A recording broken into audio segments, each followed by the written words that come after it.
Hello survivors and welcome to another Walking Dead Road to Survival video, and in this video we're going to be looking at a new event coming to the game which looks pretty extensive. It is kind of an in the middle event. We have had 1 week events, we have had month-long events. This is a 2-week event and it's called Waylands Forge, and there are 5-star weapons up for grabs in this event along with a lot of other things as well. I'll be breaking down the event itself and showing you the 5-star weapons that are available.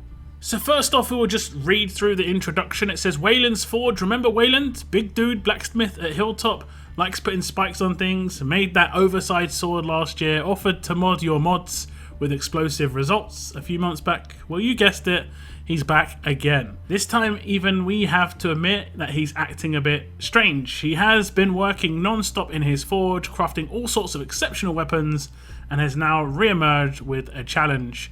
Whoever can claim a heart rune, a mountain rune, and a sun rune will be rewarded with a choice of one of his latest creations. And if you bring him the sun key and a few spare parts, he'll even reward you with his latest masterpiece, the armor shredding shotgun. We'll figure out what's wrong with Wayland later. For now, let's figure out how to get our hands on those runes. The event duration is as follows. The event starts on the 18th of September at 12 PM Pacific time, and the event ends 2 weeks later on the 2nd of October at 12 PM Pacific time. The event overview is as follows. Your main goal is to complete one of 2 possible museum collections, Waylands Forge 1 or Waylands Forge 2. Completing either one of those collections will reward you with 2 bear tokens and unlock bonus challenges which will award you with extra crystals, beehives, armory to items, and up to 4 extra bear paw tokens. Now first we'll go over Waylands Forge 1 and the items required and consumed by claiming this reward are 1 heart rune, 1 mountain rune, and 1 sun rune. And the rewards are as follows. A choice of 1 5-star weapon. You can either take Marcus's Thompson, Kapoor's 6-shooter, Pamela Milton's knife, or Franklin's sickle. So first up we have Marcus's Thompson, and it is as follows. It is a 5-star weapon. It has 35% attack, a huge bonus to AP when attacking, elusive impair. When being attacked, a better chance to impair the enemy and get elusive for 3 turns. Give 15% attack and 35 crit to this character and all adjacent teammates. This is actually a pretty good weapon, and I'd say out of pretty much all of the weapons that even exist in the game, this is one of the few weapons where if you put it into the character that it is actually for's hands, i.e. Marcus, it works really, really well because he is quite an offensive character, so he needs to do a bit of damage. Elusive impair is nice, it's a nice bonus, but the 1535 as him as a leader works perfectly. So that's actually it's a pretty good weapon. I think it could work in the hands of multiple different attack tunes. And visually it looks kind of nice, although it is really strange to have that sort of scope on a Thompson. I'm pretty sure that's a sniper scope and a Thompson is basically a machine gun. So it makes really zero sense to me that it's got that on the Thompson. Next up we have Kapoor's 6-shooter, and we have seen this and broken this weapon down before because it was in a previous event, I believe, on a choice box where you could choose a bunch of weapons. I think Eugene's weapon, Carrie Ann's sword, I think that was the best sword in that choice box. Kapoor's weapon is as follows. 35% attack, a huge bonus to AP when attacking, leech life when attacking, a better chance to regain HP by 120% of damage, pain spread when attacking, spread 1 negative status to an adjacent enemy for 1 turn, does not include infection. So it's interesting, but I would say it's more for like a bleed attack team. It's got attack stat on there, so you're going to lose a lot of the stat there and have to reset it. Leech life is not that great at all, honestly, although it kind of can counter infection to a certain extent, but I don't really think you do enough damage. The person whose hands you're going to put it into is generally going to be someone who's going to be defensive and not do much damage if you are going to do it on a bleed team. So it's a sort of very hit and miss weapon. You could potentially put it in the hands of someone like Kenny and it wouldn't be too bad. He is going to basic attack now and again if you need to neutralize, for instance, and you could potentially spread things like the Confuse for 1 turn that Priya does. You could potentially spread the Taunt that, let's say, Princess does. However, it is very worth knowing. So let's say there are 3 characters left alive. 2 of them have already been taunted for 3 turns by Princess. If you spread the taunt and you want it to go to the character that hasn't got taunted yet, it potentially could go to the other character if they are also adjacent, and it would reduce the 3-turn taunt down to a 1-turn taunt. Now next up we have Pamela Milton's knife. And I'll be honest, I'm pretty disappointed with this one. I think they had a really great potential to make this nicer, but we'll read through it. 35% attack, a huge bonus to AP when attacking. I was very happy up until this point. And then we have Leech Life. When attacking, a better chance to regain HP by 120% of the damage. And then in the last slot, increased trait advantage attack damage by 20%. So obviously this weapon is pretty bad when it comes to being an offensive weapon. And that's just why I was kind of excited, because fast weapons are very hard to get good offensive weapons. So when you see a fast weapon come out and it's in an event, especially when it's brand new, the potential is there that it could actually make a difference to a certain character maybe. And I don't think this is going to really do anything. This is something you could craft already. Leech Life is part of the fast upgrades and no one's going to be crafting that realistically. If you do want some healing, you would go for the 4 slot with team healing because it's just much more powerful. I think just a different 3rd slot would have just been very, very good. Fast weapons just don't get any offensive potential at the moment, and that is just kind of disappointing to say the least. And this was a potential for me where I was just like, yes, this could fill the void, and unfortunately it doesn't. I don't think this weapon's too great. It does have a reasonable base at the top, and that's why, like I said, I got pretty excited at first, but it fell off really quickly. And last up we have Franklin's Sickle, and this is the weapon for the current Leaks character, which was, I find, quite interesting. It almost seems like this would be a weapon that would have gone into Leagues, but it didn't. So we're going to just check it out. 35% attack, a huge bonus to AP when attacking, sounding very familiar at the moment. When attacking, a better chance to cause minus 40% defense for 3 turns to the enemy. Gain crit equal to the amount of AP this character has. So again, not a very good weapon, especially that 4 slot. I'm pretty sure that 4 slot doesn't work how it's meant to work. Unless it works based off of the percentage. For instance, if someone's got 76%, they get 76, or if they've got 100%, they get 100. But even then, I mean, you're just better at having a 15-35 in 90% of situations, because a lot of characters have 76 AR, and half of 76 is 38, whereas a 15-35 weapon, which gives 15% attack and 35 crit, is always going to give you nearly half of the max you could potentially get with that otherwise. 99% of characters that get released, when they have 100% AP, you're going to rush with them, and they don't do crits on their rush, most of them. So you're not going to get the full benefit. This upgrade is not very good at all. Whereas a 15-35 will give you a 15% damage boost on that rush as well. So definitely not a great one here. The 3rd slot, again, I think it could have been better. I think if they wanted to make a better weapon for, let's say, Franklin himself, they could have done a splash damage weapon here. That would have been kind of nice. Or maybe even a double attack weapon. I think with Franklin, then maybe that would have been a bit overpowered, because he would have potentially done 6 attacks and double attack 3 people. I mean, that would have been really nice, don't get me wrong, but I think that would have been quite powerful for sure.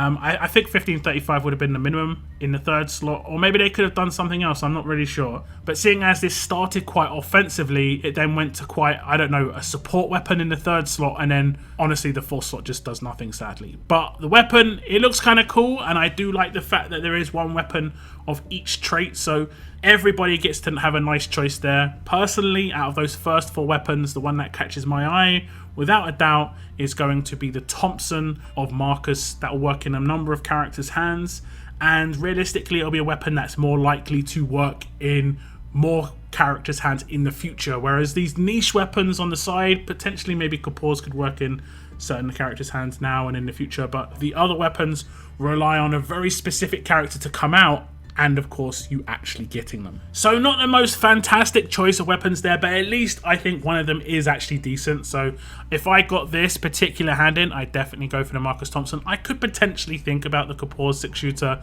but the other 2 are big misses for me personally. The second hand in is Waylands Forge 2. Items required for this are quite similar to the first hand in, however it's going to require a little bit more. It's going to be the 1 Heart Rune, 1 Mountain Rune, and 1 Sun Rune as before, but you're also also going to require to get 1 sun key, and you're going to be required to use 100,000 armory tokens, which is a lot of armory tokens. You can 5-star 2 weapons with that. So if this weapon hasn't already got really good base as a 5-star weapon, then like if you're having to do like 3 upgrades before you can hit the percentage upgrades, then it's just a waste in my opinion. So we'll have a look. So here we have the armor shredding shotgun, and we'll read through it. It has a 35% attack base, a huge bonus to AP when attacking, and it has an off trait special which would normally go to an alert weapon, which is AP down when attacking, a better chance to cause minus 50 AP to the enemy. Now, there's the obvious issue here where it has an empty 4 slot. The power score, as you can see, is 430. Marcus's Thompson is 590. So instantly you're getting more power with Marcus's Thompson just in terms of the upgrades than you are here with the armor shredding shotgun. Now, let's pretend this wasn't a tough weapon and it was an alert weapon. You could easily get 35% attack, a huge bonus to AP when attacking, and AP down when attacking, a better chance to cause minus 50% attack to the enemy, because there are obviously weapons that start with 30% attack. A huge bonus would be 1 upgrade, 5% attack would be 2, and the 3rd slot would be 3. Now, then you'd obviously spend 50,000 armory tokens to make it a 5-star weapon at that point. Is it worth that just because of the off trait? Is it worth that just because it is tough? You could think it is. My thoughts are potentially, because I get some of these weapons quite early, and this is the first time this weapon's been in the game, there is a potential, and just bear this in mind, that 4 slot has not loaded properly. This is very much a potential outcome. However, if it is as it is right now without an actual 4 slot, I don't think this weapon's really worth the 100,000 armory tokens, let alone the other stuff that you've got to get in there as well. The Marcus's Thompson's much better than this in terms of just the base, what you're going to be able to upgrade on Marcus's Thompson 3 times. Just give it 50% attack. It's actually going to be a pretty nice weapon. This weapon, you're going to need to get a special. I'm not really sure what you could get here. Bonus HP. It's quite a weird weapon. I guess it would go to maybe, I'm not really sure. I mean, I guess it could go to like a Wang Fa, but it's got the wrong stats on there if it would. You know, you would want to put defense on there and or HP. So it is kind of a weird one. It's kind of a support weapon that would go in the hands of a damage dealer at the same time. It's strange. So we'll have to see when the event drops if the 4 slot actually does load. But if it doesn't, I would say I would prefer to go to the first Forge hand in and get Marcus's weapon without a doubt. However, regardless of which one you want to go for yourself, you still need to get the runes for both, and there are challenges to get these rewarded to you. The Heart Rune Challenge is how you get the Heart Rune, and as it says, for the Heart Rune Challenge, you will need to forge yourself in the arena. Completing milestones will award you with crystals for the crystal shop and bear bags, which can contain beehives, armory tokens, and a small chance for a bear paw token. To help you get started, every player will receive 5 arena tickets for free at the start of the event. Completing all milestones will award you with a heart rune. So we'll go through the objectives for the mission, and if it says complete all missions, you get 1 heart rune, and the missions are as follows: win 1 arena battle, and you get 1 crystal bag. We'll see what's in crystal bags in a moment, and obviously the scaling goes up 2, 3, and then you get rewards on top of that. The crystal bags go up. You also get some of these bear bags, and it goes up to 50 arena battles. And I believe, you can correct me if I'm wrong, but I believe that the arena battles are individual hits, not using tickets. As a free to play in a 2-week period, you will get 50 free hits. So as long as you win those 50 arena battles from your 5 free tickets each week, you should be able to hit 50 times in the arena and get everything here free to play. However, if you were to lose some attacks, you would have to use tickets. If you used extra tickets on top, you would just get it faster. Anything past 50, you don't get any extras, but that's the way it goes. You would just get the rewards quicker, and it's up to you if you want to do that. Next up, we have the Mountain Challenge, and it says master the earth and the mountain and prove your artistry by crafting quality weapons. Completing milestones will grant you with some useful armory items and tokens to help you continue your efforts. And as it says, complete all milestones and you get 1 mountain rune. It does say actually 1 mountain rune, but it's going to be rune. Craft a 4-star or 5-star weapon 1 time. and you get 5k armory tokens. That's actually pretty good, and it scales all the way down to 20 times, and you get rewards as you go down. Armory tokens, blowtorches, grease, varnish, and bareback. So quite a lot of nice rewards here, and I'm fairly certain this could be potentially just basic upgrades. You could do 1% upgrades on 4-star weapons or 5-star weapons. I would recommend doing it on 4-star weapons. And this is because when you reset a 5-star weapon, regardless of what you've upgraded it with, you will spend 2,000 armory tokens in doing so. So make sure you do it on 4-star weapons here. But it could be, like I say, the very, very basic upgrades. And this should actually be a pretty nice one to finish. And the last of the main challenges is the Sun Challenge. Rise above, like the sun, and prove your worth by collecting Champions tickets. Going the extra mile will allow you to claim the Sun Key required for the armor shredding shotgun. And here are the missions for the Sun Challenge. Pretty straightforward. You collect 3 Champions tickets, you get 1 Sun Rune, and you also get 1 bear bag. It is worth noting that you can get Champions tickets from placing in the top 5. You also get Champions tickets from doing 7 attacks in a week. You get 1. And obviously you can do this twice. Once in the first week, once in the second. And you also get a Champions ticket for doing 14 attacks in a week. So if you do 14 attacks week 1, 7 attacks week 2, you'll be able to get 3 Champions tickets. In doing those attacks alone, you'll get 3 normal tickets back. They're giving you 5 at the start.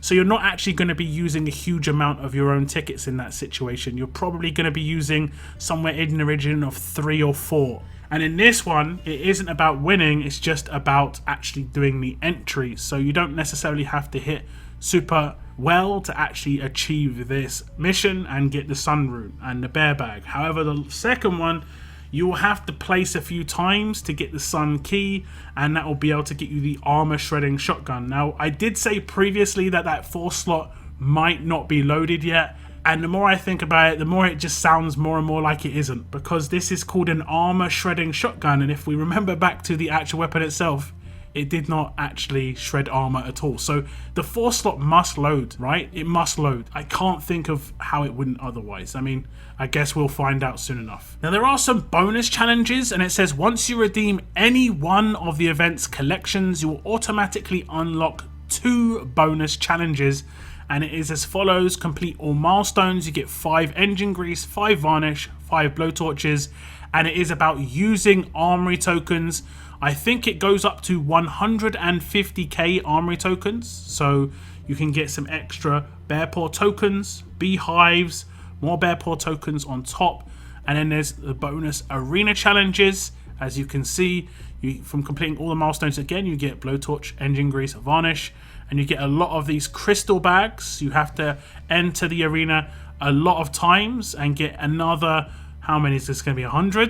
It looks like 100. Another 100 wins, and this will be on top of the original 50. If these ones don't unlock until those ones are finished, these are extra, so you're going to have to go the extra mile to get these for sure. They do reward these crystal bags, so we're going to see what the crystal bags actually rewards. And as it says, your hard-earned crystal from the Heart Challenge and bonus Arena Challenge can be spent in the crystal shop for some useful rewards. So it does seem like the crystal bags are potentially just, I would say, most likely RNG bags with just crystal in it to hand in the crystal shop in the grey market. And you can get some ultra rare melee components choice boxes, which is going to be for actually crafting weapons. And as it says, it costs 1 crystal, so maybe the bags have just got 1 crystal in them. We also have the same thing but for a ranged weapon, and then we have an epic melee components one for 2 crystal, and then we have the same thing for ranged. Epic gating components choice box, so it's going to be carbon fiber stock folded steel blades. This is going to cost a little bit more. And we have blow torches for 15 crystals, so maybe it is an RNG crate. I really do like that there is a hand in for 1 though. That I really do like, and we don't have that too often, where at least you can just spend all your currency at that point. That's good. Blowtorch, cutting fluid, machinist file, engine grease, varnish, 5,000 armory tokens. There are a lot of different things to hand in here. You can get an extra heart rune if you want, an extra mountain rune, and an extra sun rune, and that will cost you 300 crystal. That would be if you wanted to get a second weapon. You wanted to complete Waylands Forge 1 and complete Waylands Forge 2. Now, it's also unclear whether you can complete Waylands Forge 1 twice. Doesn't say whether you can or can't, but I would assume you can't. It's just you complete one once, then you can do the bonus missions. If you get 300 crystal, you could potentially do the second one as well if you wanted. So that is the end of the preview of the event, and that is quite a long preview. I don't think I've done an event preview that was that extensive, honestly, because this one is quite a long one. It's quite got quite a breakdown. The weapon options seem interesting, I think. Like I said, the obvious choice for me would be Marcus's Thompson from the first one. We'll have to wait and see what's on this shredding shotgun, because it's called an armor shredding shotgun. It clicked with me just randomly. It's called an armor shredding shotgun, and it's not shredding any armor, so it can't have loaded properly. It can't have loaded properly, and this can happen when I get things a little bit earlier. So do take it with a bit of a pinch of salt, the information that I show you here, because it is effectively just like leaked information, and it can definitely change before release. When it drops in game, that's when we'll fully know. And regardless, I'll be talking about on my next live stream on Monday if the weapon is changed, if it does update. I'll definitely give you my info. I'll probably talk about it on Discord as well. We'll have to wait and see though, guys. It will be dropping later on today, and I don't actually think this event looks too bad. A lot of free-to-play option entries, and the bonuses on top. Looks like you're going to be able to get a lot of armory tokens, which is very, very useful for a lot of people. Just make sure you spend those armory tokens well, guys. Make sure you spend those armory tokens well. But do tell me your thoughts on this event. Which weapon are you aiming to go for? What would you hope that armor shredding shotgun actually is going to be like, if it actually changes at all? That is the end of my video. I want to thank you very much for tuning in, and as always, keep on surviving, guys. Keep on surviving.